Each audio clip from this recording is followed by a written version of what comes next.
Agnes wants to know if my escrow has passed the 45 days set in the contract, what are my options? Sounds like Agnes is getting cold feet. Well, it depends who's at fault for the delay. Yeah. I mean, usually the party at fault for the delay, you're opening the box for the other side to send in a petition for cancellation.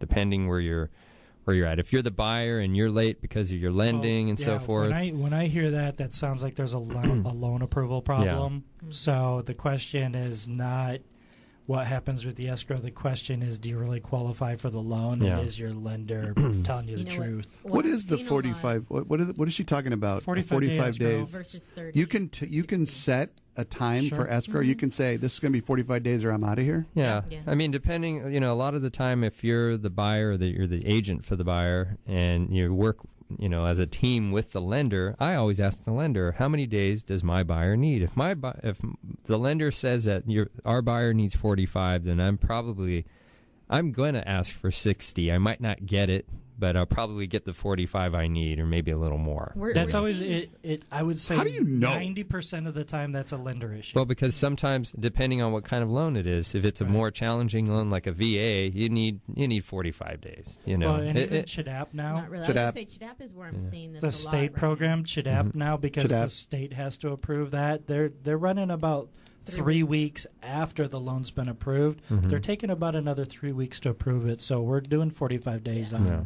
So is it the lender that's going to kind of set that time frame?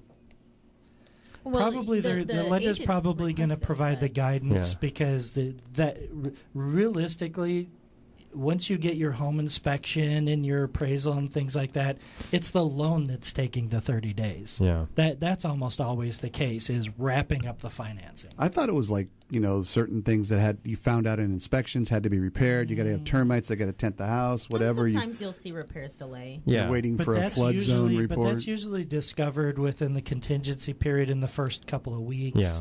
That's why it's important to, once you see that acceptance coming around the corner, you as the agent for the buyer need to start guiding them into scheduling their inspections and things like that. That's like because Ethel went out and bought an entire house full of furniture before her loan closed. And we so talk now about she that doesn't stuff all the qualify time. anymore.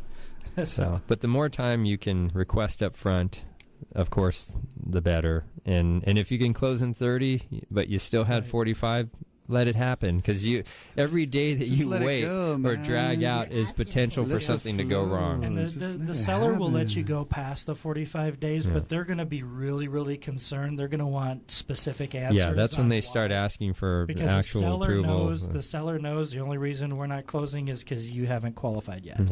Yeah. And if it's on the other side where the seller's causing the delay, let's say because of issue with the title and clearing title or so forth. Repairs, things like that, and it costs, usually if it's going to cost the buyer any additional lending fees and the seller knows they're at fault, and more than likely you can put in that request for whatever the fees are, and seller 9 times out of 10 is going to say, all right, it was my fault, I'll pick up the tab. But is Agnes able to just back out if it's past the 45 days? Is that enough of an excuse? It's past the 45, I'm out of here? It's probably on her side.